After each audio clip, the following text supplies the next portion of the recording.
Thanks very much to everyone today for being here. I'm Dr. Lana. I'm a senior lecturer in strategic management at Cardiff Met University. Thanks very much for the opportunity to be part of this excellent conference. It's been a pleasure working with Professor Eluned Griffith-Jones, examining the doctorate viva for Dr. Millard Jones. And this subject is very important because we're in a very important year politically for the Welsh language. 2025 is a year of celebrating 10 years of the Wellbeing of Future Generations Act, Wales. And it's also 25 years away from the target to achieve 1 million Welsh speakers by 2050. This topic is important and close to my heart, with my doctorate looking at how sporting communities can promote increased use of the Welsh language outside of the school gates. And that was funded by the Coleg Cymraeg Cenedlaethol, so thanks very much to them as well. And also, I was brought up in an English-speaking family and was educated through the medium of Welsh. And sport has been central to my life every day and since I was very young. Normalising the language is very important to keeping the language alive, and also one that is used on a daily basis and also socially. This is why sport is unique, and I'm looking forward to talking to you all and hearing from you all about how language use that you've seen in your areas has developed. So I'm looking forward very much to speaking with the three of you. On this panel, all speakers will speak individually on their topics, and they will present individually as I introduce them as well. I'll start with Ffion, then with Oihan, and then going on to Penny. And after the three of them have presented, we will open it up to the floor for questions for them. So, Ffion. Ffion Eluned Owen is originally from Groeslon in Nantlle and is now living in Cardiff. She is she's a regular member of the Red Wall and loves following national Welsh football teams in all parts of the world. She can be seen and heard regularly on the media, discussing football and enjoying working and commentating on the main Welsh games on the weekends. She was the editor of the book Y Walgoch ar ben y byd to celebrate reaching the World Cup in Qatar, and recently she presented a documentary series, Yr Holi Chwarae, The Right to Play, tracing the history of female football in Wales. Beyond football, she has a doctorate and an interest in cultural literary history of the slate industry areas. She works to promote the Welsh language in her daily job. Welcome, Ffion.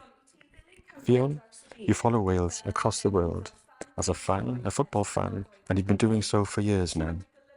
You've edited a book on the experience of being part of the Red Wall and have also presented a documentary on the history of women's football in Wales. You commentate on games, you discuss football regularly on the media. What, therefore, is your experience of the use of the Welsh language by supporters and in the community in relation to football, and have there been any changes in recent years? Thank you. Thanks very much, Lana. Yes, I basically like football, so that's why I'm here. I don't know whether I'm able to move the slides, yes? So yes, that's quite big, isn't it? So yes, thanks for those words of welcome, and thanks very much for the invitation, really, to be here speaking to you today. I was asked, are you interested in talking about football and the Welsh language? Obviously, there was only going to be one answer to that.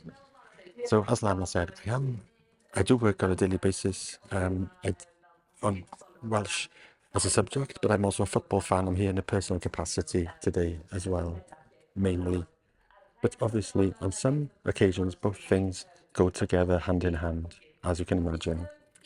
So yes, I'm a supporter, first of all.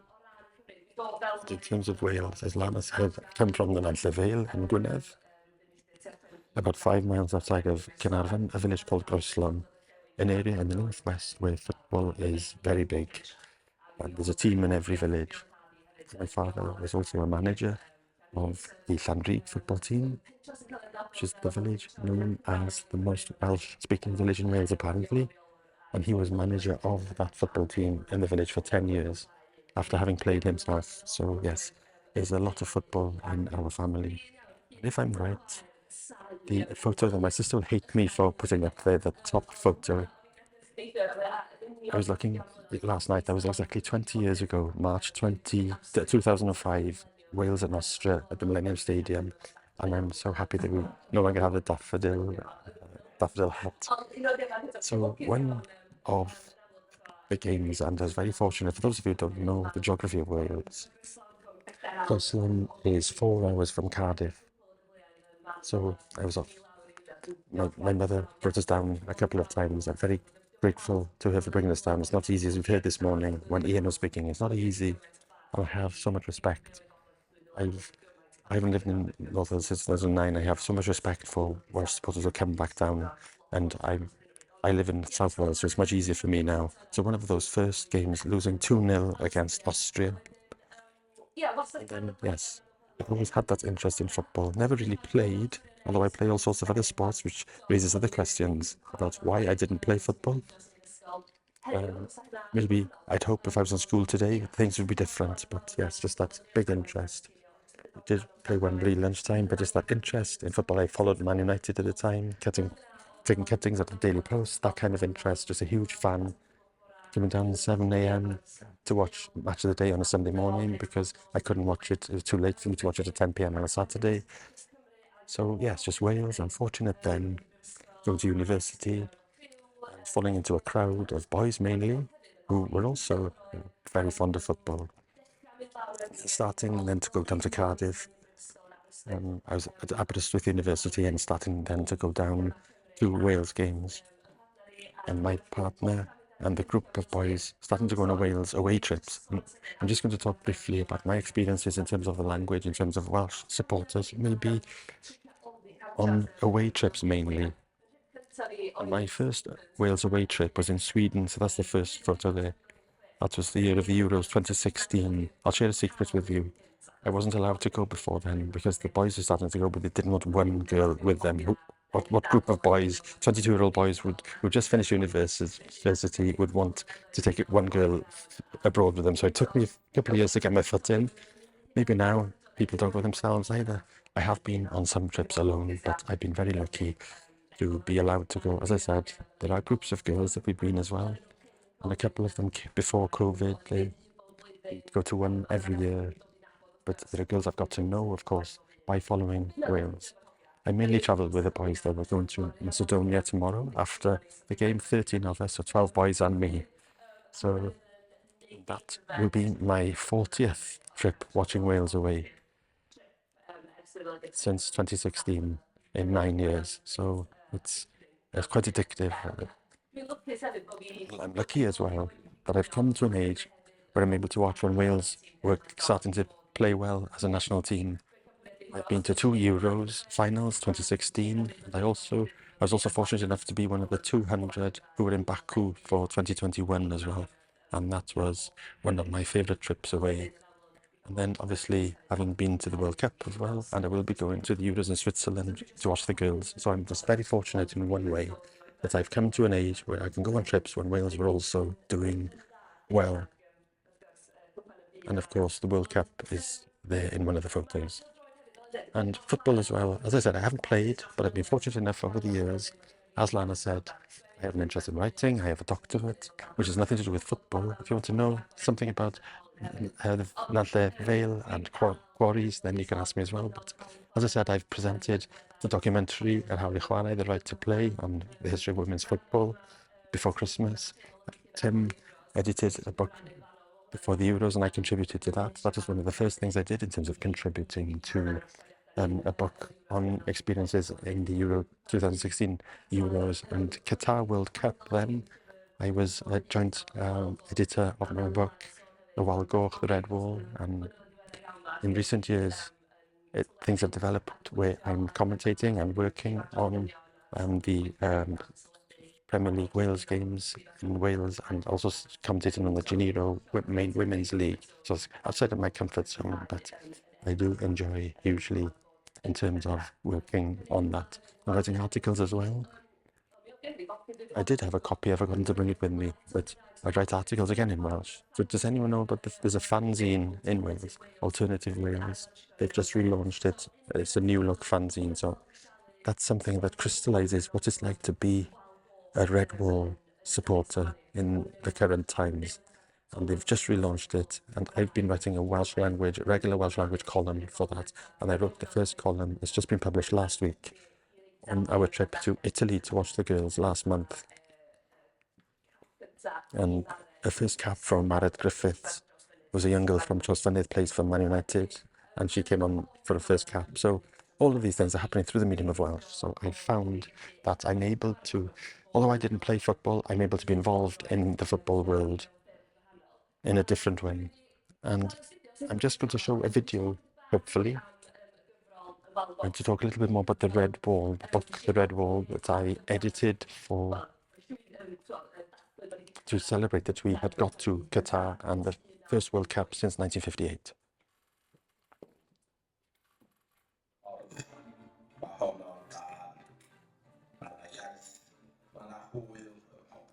There's language, there's fun everywhere, and in one game there's a song for the whole of Wales.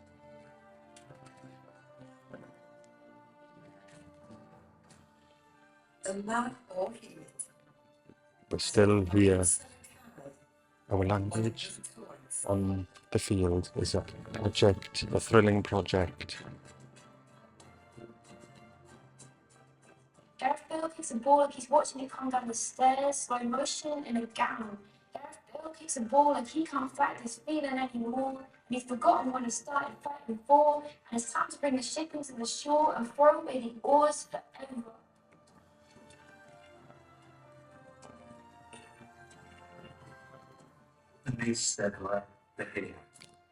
In the stands, looking forward, the words testify that you have to wait for good things in the depth of night, with no one answering the prayer.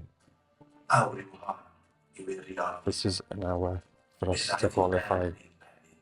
Our punishment ended, we will go fearless to succeed in the world.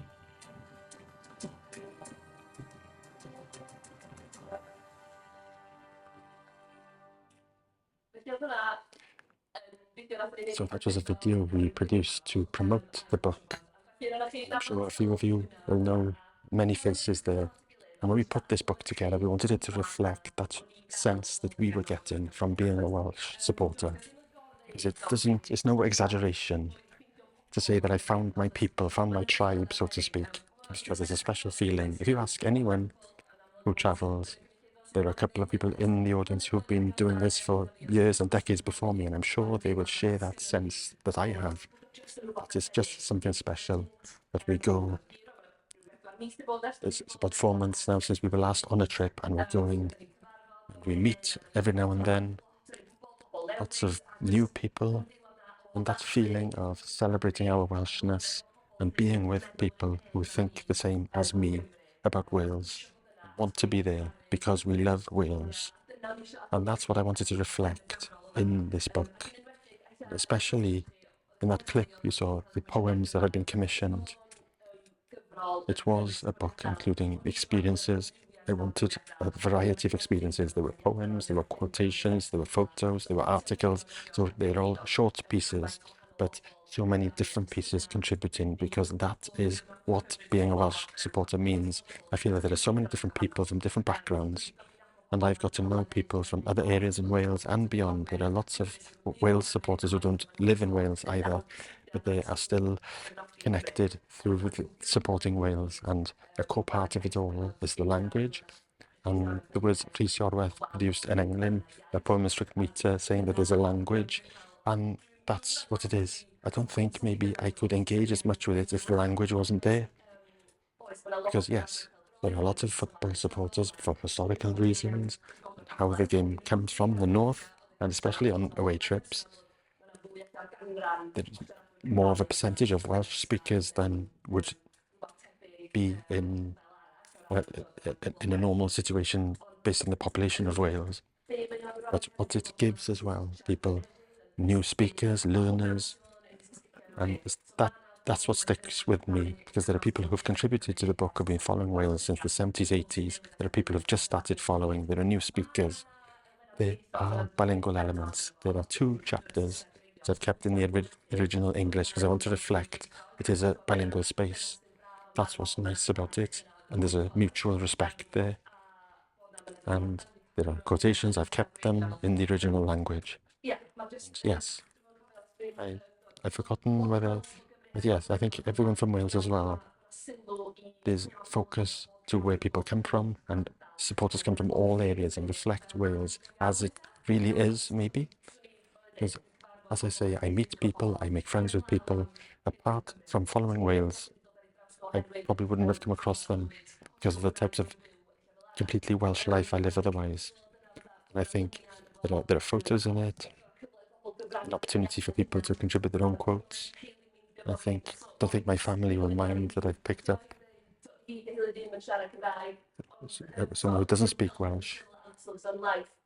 Similar outlooks on life in terms of music, politics, and respect for a beautiful language of Cymraeg. So I see that a lot. The respect that supporters have for language, whether they can speak one word, a few sentences, or that they're speaking Welsh all the time like me. There are a lot of occasions, I think. If anyone's read Bryn Law's book after the Euro 2016, we as a group of friends get mentioned in the last chapter because he saw us at that game, the last game in Eluned, and we were in the back room in a pub, and Welsh and English being spoken quite naturally between us, and there were some parts when there was Welsh being spoken, but that is how I see it in terms of language, that influence it can have on people as well. So many times in trips, I've had young boys quite often telling me they get it, they don't speak Welsh, because maybe where they've been brought up, which school they attended, it can be a postcode lottery, as we know, and they get it that, I think about Euros 2021 in Baku, when a boy who actually comes from the northwest said, "This is the most Welsh I've ever spoken in a week." I think he went to an English stream in school, but he speaks Welsh naturally, but that's the most Welsh he'd ever spoken. Other people asking me, just speak Welsh to me when you see me on Wales Away, because I want to use that opportunity to practice, to increase my confidence, and I feel it's a safe space to do so. I was in Brussels 2 or 3 years ago, and a group of young boys again, non-Welsh speaking, in their 20s, wanting to know, asking us what the words to the song Hogyeni. There's a song Hogyeni about football fans. They wanted to know. They didn't speak Welsh, but they would hear other football supporters singing it, and it's one of the songs we sing on the squares of Europe. And they wanted to know what the words meant and what they were, so that they could sing it. So just organic things, natural things like that. And even older people then. First trip in Sweden, the older people I made friends with from Newport in their 50s, 60s, I remember asking them afterwards, "What's your view about the Welsh language?" And they tell me, well, 10 years ago I would have said that it's a waste of time. But after seeing that there are actually people like you using it, I don't think the same way now. So that mindset, football has made people realise and notice as well that the language has changed their mindsets because of that. There's one article or one chapter in the book. I'm sure Greg won't mind me naming him. Greg is from Saundersfoot in south of Pembrokeshire. And he's learned Welsh. He's a new speaker. It's again a lot of it because of football and the football world that we live in. And obviously he talks a lot about his identity as someone who comes from under the landscape. If you know about the geography of Pembrokeshire, with South being more English speaking, because when he was young, football was more about English, whereas rugby was more Welsh. So football was seen as something very English, but when he started following Wales, he's found out what he thought he was going to find through rugby, which is a space to be Welsh in his own way. And because of that, he started learning the language, speaking the language, he uses it. And I think he says here that it gives confidence to first language speakers, that they become more prominent, they don't have to hide. Going back, maybe that's been an issue. But for people like him, who are second language speakers, they have pride in the Welsh language and feel an ownership over the language, whatever their language ability is. And maybe that hadn't been true previously. So I'm very proud of the book because it does hopefully reflect, yes, the bilingualism, but also how influential and what impact the Welsh language has among supporters when we do come together. And we've talked a lot this morning about the virtual world when we're not together. And yes, I'm currently working on another book, so just on the women. So it's a factual book on women's football. Going to Switzerland. This is in Welsh. There are lots of things being published in Welsh on football. I've done this with the Gwasgalva Press, and again, Angharad James, Gary Jones, Mary Griffiths, Welsh speakers in the squad have contributed, and I'll be using them as role models as well. So yes, to answer your question, it's a little bit anecdotally there, but I think I hope I've given you a flavour of what I experience as a fan, surrounded by fans, and not just it's actually all true. So yes, I'm looking forward to going to Macedonia. Thanks very much. Thanks very much, Ffion. There are lots of really substantial things that have come out of that presentation. I'm looking forward to picking your brains a bit more on all of that. And I've also taken a photo of a couple of things I'll ask you about as well. So we will go on to Oihan. Nawn ni ymlaen at Oihan. So Oihan currently works as an advisor on Basque and communication at the cooperative Eluned, and has experience in designing and implementing Basque plans in associations, companies and public administrations. In recent years, he has worked in the field of sport to promote the Basque language in clubs and federations, developing methodologies and interventions to increase the use of the Basque language within youngsters, coaches and club members. He has worked on collaborative projects to share experience and knowledge in the promotion of minority languages in Wales, Catalonia and Ffion. He has a degree in law from EHU UPV and a postgraduate degree in social linguistics and communication. He's worked in the Basque Association Garabid, as coordinator of linguistic cooperation projects in Colombia, Yucatan, Yucatan, Mexico, and Ecuador. You please. Just Quechua, Nasa, Embera, or Yucatecan Maya. Maya language communities. Very interesting. He has worked in different cooperatives of the Basque cooperative movement, such as Faga Group and Lab or Cuxa. Sorry for my Basque here. Ongi a Tori Galasera. Well, croeso I Gymru, welcome to Wales. My first go. Oihan, you're from the Basque Country. We know that there are demographic similarities between Wales and the Basque Country. About the same number in population, 3 million, and about the same number and percentage of us speakers in our languages. And both Welsh and Basques are very different from English, Spanish and French in your case. We also share a love of football.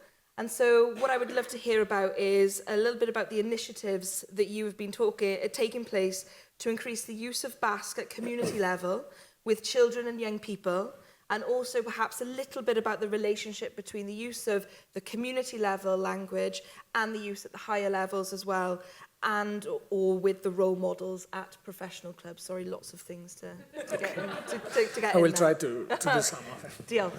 Okay, diolch. Bore da, wel. Ananda and Diolch for inviting us. Well, I'm not representing any football club, but I will share our experience with those football clubs I represent this cooperative, Eluned.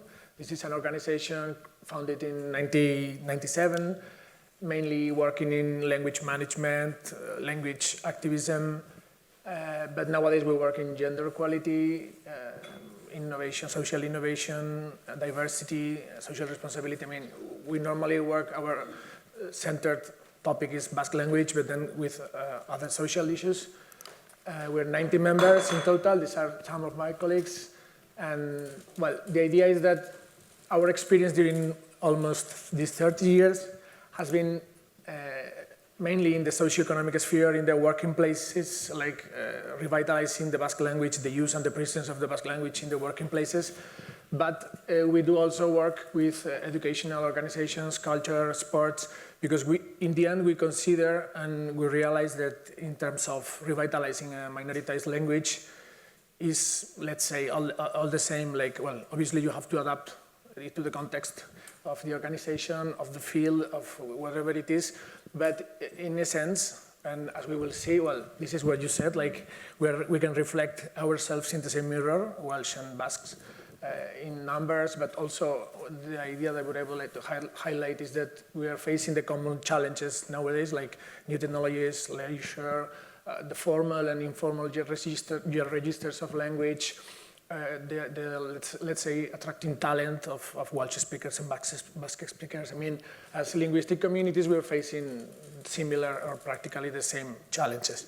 And as I was saying, well, I just wanted to give like a big overview of the current situation of the Basque language, which is the knowledge is in average quite similar, like the 25–27% of the society could say knows the language, but that turns to a lower number when in terms of use, and we do also know that knowledge doesn't automatically mean use. So, but an optimistic or positive point is that the 12% of use in, let's say this is a public streets measurement of the 12%, is nearer from the optimal use of existing knowledge, which is the 18%. I mean, in the most optimistic number of use would be the 18%, which is not that worse. And there is another strong point that we sometimes forget, which is the motivational part, and is the Basque speakers and the Basque community, let's say, has not only a strong emotion through Basque language, but there is nowadays like, obviously an existing rule, maybe it's the same here, but an existing rule of transmitting the language, which wasn't like that like 50, 70, 80 years ago.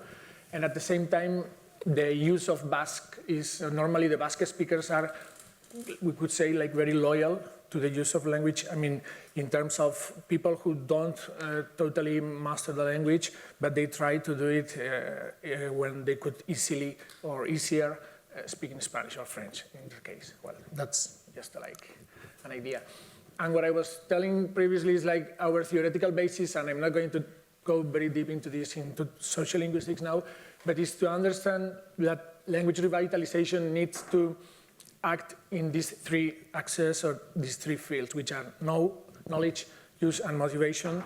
And this is based mainly in, well, José María Sánchez Carrión is a Spanish social linguistic. This is quite an old theory, but it's very, very useful nowadays. And our methodology and our Basque plans, what we call it, are based on this. These are some communicating base cells. This is like full of liquid, let's say, in where, and this is, well, it's very complex, well, not very, it's quite complex, but I will try to explain it in a simple way, which is, and it could function, as you see, with the arrows in both directions. It's like the more motivated I am through or about the language, the more I will invest my time to know it, or I will be more interested to know or learn the language, and the more I know, the more I will use. But it's the other way around, like, well, and that's, let's say, the cultural way. I mean, when you are not born in a language, but if you learn the language or your mother tongue, whatever, the more you use it, the more you will invest in knowing or deepen the knowledge in the language, and the more motivated or attached emotionally you will be through the language, which is very, very logical. But our language plans, our Basque plans are mainly based on these 3 axes or fields. And transversally, we have the institutionalization, which is all these things need management, they do need a structure, they do need organization, the policies, whatever, which needs to be through everything.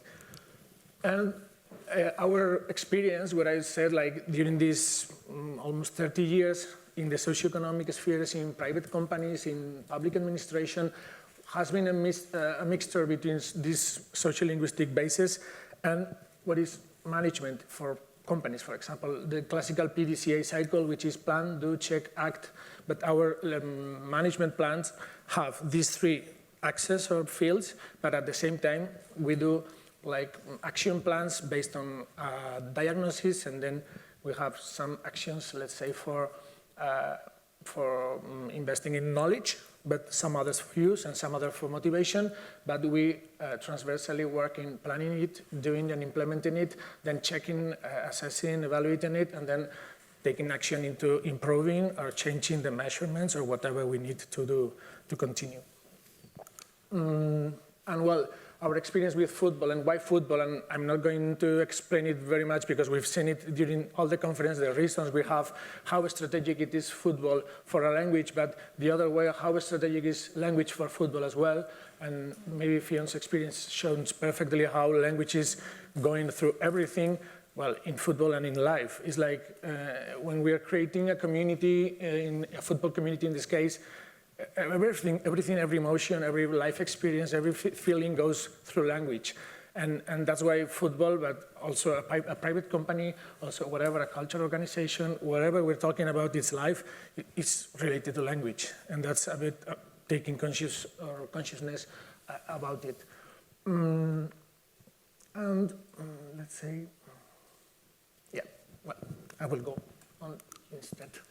The thing is, in our experience, we work in different levels, like first league, Spanish first league clubs, well, Basque clubs in our case, obviously. But we also work with football federation in province, regions, sphere, and with local clubs.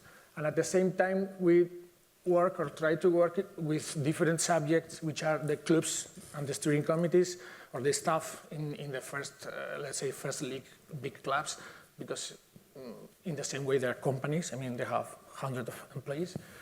And we do also work with coaches and players. And briefly, well, these are the 3 main Basque football clubs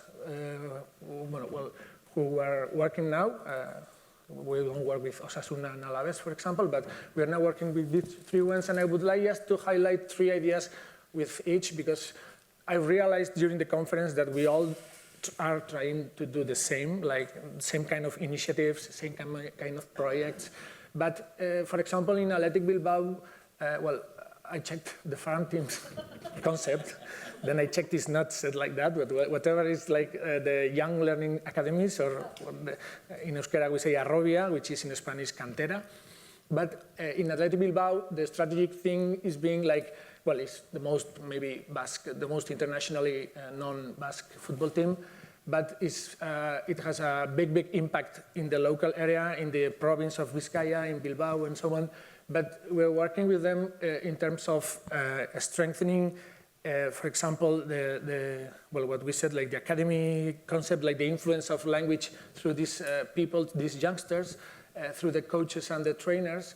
And there is an idea I was now like realizing and listening to other conferences, and how we can turn these coaches, for example, into not only Basque speakers, but Basque supporters, Basque active supporters, which is the big challenge. It's like, how can we strengthen the awareness, the consciousness, and somehow I think all this is about politicizing in the best way of politicizing, not about politics and arguments, but politicizing language and being conscious about how we can be, each of the speaker can be responsible for the future of the language, and somehow a coach, a trainer could be a leader, a reference, a public reference in terms of being a Welsh speaker, a Basque speaker. But I think it's not only about teaching Welsh or Basque, which is fine, obviously, but it's about teaching on sociolinguistics, let's say, but in a pedagogic way, like being aware of our responsibility and how we can transmit not only language but values towards language, and how, because in the end we're trying to transform linguistic habits, which is all the time the same. So, well, that's the main idea with the Athletic Bilbao. With Real Sociedad is the linguistic criteria's importance, which is somehow planning planning some linguistic criteria and trying to approve these criteria in the club in terms of, for example, nowadays the coaches, the youngsters' coaches don't necessarily need to be Basque speakers, for example, in Real Sociedad. And the third one in Eibar, which is not maybe that famous as the other ones, but there have been two initiatives, one of terminology dictionary that has, 5,000 copies that will be shared in the stadium for the fans and to somehow normalize some kind of expressions in Basque, of footballistic expressions, but at the same time they will do it with the schools. And they also have projects in where players in the female and male first teams share some experience in the stadium with school children, in where they do kind of an acting, like they share a story relating Basque language and football, and the school children are given what we call like the Basque language ball. They're given a ball, they take it in the classroom, and that ball is like a symbol to keep on moving the Euskera, the Basque language, to be like, to somehow these children use the Euskera in their relationship, in their classroom, in their sport trainings, in football, in whatever. So, these were the three ideas. And in the two other spheres or layers, I would say, with the football federations, the importance of coordinating and being aware of the importance of federation in terms of they are like the governance bodies of football, the institutional football, so that the more we coordinate the language planning with federations, local clubs, municipalities, the Basque government, whatever is whatever is related to language planning is strategic as well. And with local clubs, we normally have agreements with some municipalities to support the local club's language promotion, let's say. And what we do is like similar to what I was explaining with Athletic de Bilbao, like making kind of awareness sessions with trainers in terms of turning into active supporters and influencing in that way. And normally the clubs are asking or demanding tools, resources for language management, but for the transformation of linguistic habits within the youngsters and the players. And then I had some key ideas, but maybe some are repeated. It's like, this is an opportunity. Clubs are demanding us resources. They have the necessity. They are, not aware, but they are afraid of the use of languages within the youngsters in the clubs. At the same time, the importance of dialoguing. This is not about saying how they have to do things. This is more about persuading, or this is more about listening to them, not only the club members or the coaches, but even the youngsters. You have to build or make this way with them and try to come to some agreements with them.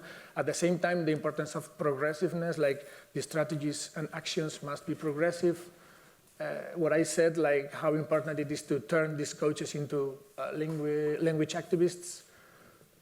What we were repeating, like this must be connected to life experience, to emotions. Like we need to feel language as enjoyment and not as something formal from the school or from the government. And we need to join necessarily with life, with pleasure, with sport, with football, with whatever we like in our lives. And at the same time, there was an idea which is the idea of breathing sports, which is like breathing spaces. For example, Carnarvon, I think it's a breathing space in Wales, but it's the same idea of there are some particular sports. For example, the Basque pelota is normally mainly in Basque, but we have to inspire in these references. But at the same time, there are other cases in where some children do only have contact with Basque language within a football club, so that this is, for that person, a breathing space.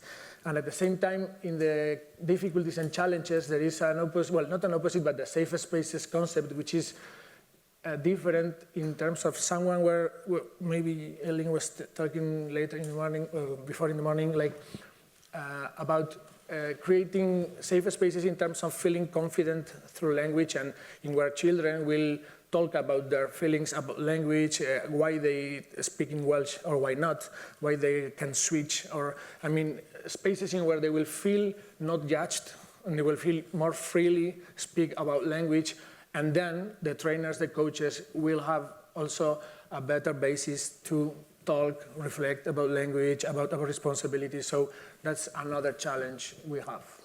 And the others were maybe repeated, like the limitations we have in time, resources, the volunteering and professionalization problems we have also when, for example, with local clubs and so on. Super fastly. Oh, no, that's great. That was it. Well, Yo.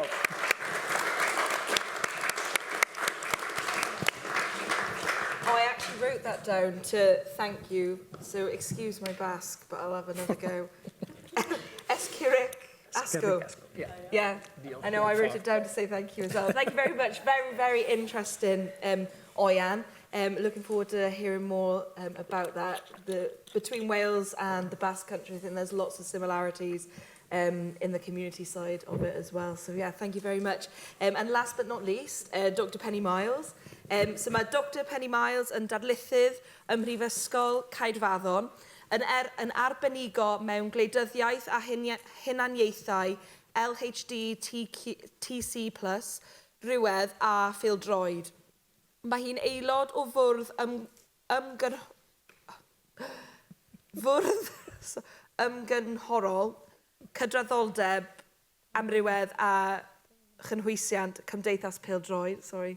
Okay, yeah, it's all good. Felly Penny, mae gen ti brofiad eang o bêl-droed yng Nghymru ac mewn rhannau eraill o'r byd, yn enwedig Latin America Ladin. Ti'n aelod hefyd o fwrdd ymgynghorol, cydraddoldeb, amrywiaeth a chynhwysiant Cymdeithas Pêl-droed Cymru. Mae gen ti diddordeb mewn amrywiaeth, pêl-droed cefnogwyr a hunaniaethau mewn sawl cyd-destun ryngwladol a chymunedol. Felly, beth mae dy ymchwil di yn dweud wrthyn ni am y rôl mae'r iaith yn cael mewn y cyd-destunau hynny, ymysg y cefnogwyr ac yn gymunedol? Diolch, Lana. Diolch. So first disclaimer, sorry, I'm going to speak in English. Second disclaimer, as you mentioned, I'm by trade a Latin Americanist, and more recently I've been doing research on football in Wales. It's a slightly full circle moment. I was a fan in the 1990s, which is how this research started, and I also was one of 4 students who did Welsh A-level also back in the 1990s. But if I have to speak in Welsh, you'll be here for a very long time as I try to remember all the kind of vocabulary that you need that I don't quite have yet. So a few of those apologies. So I've been doing quite a big research project on women in football in Wales. Now that's across the men's fan base, the women's fan base and how that's developing, women working within footballing media and also within the FAW. And I've also interviewed members of the women's national team. But I'm going to talk about female fans of men's football, international men's football, which is where my research started essentially. And it started with Euro 2016. Now, there's only 7 to 10% of the away fan contingent that are women. Okay, so a very small percentage. So Ffion alluded to that. I'm one woman within 23 men. Okay, but what I'm going to talk about is the use of language. Now, rather than gender being a mechanism for inclusion within that space, because it is not, so fan identities come to the fore, national identities come to the fore, linguistic identities come to the fore, but gender is kind of put back there. So, you know, in the forms of dress, there will try and be an adherence to the kind of more jeans, top, etc. There aren't many who will kind of dress in perhaps a more feminine way. They're quite often othered for doing so if they do. But language I did 16 interviews, in-depth interviews with female fans who went to Euro 2016 and who also travel away, so they're away fans. Language became